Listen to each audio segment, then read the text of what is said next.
നാരായണീയമൃതം ദശകം 53 ധേനുകാസുരവധം.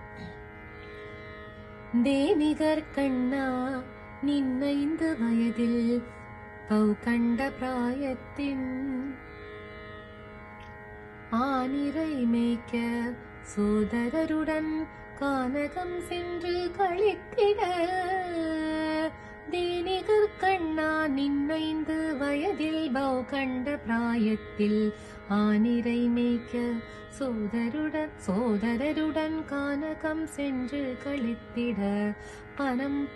பழம் தின்ன அசுரர் இருப்பிடம் சென்ற நீவீர் சினத்துடன் வந்த தேனுகாசுரனை அண்ணன் கரத்தில் அழியச் செய்தீர்.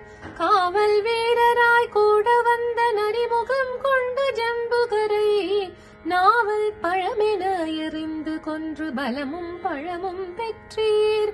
குருவாயூர் தன்னிலே குடிகொண்ட மன்னனே குருவாயூரப்பனே, தீராத நோய் தீர்த்து வராமல் காப்பாய்.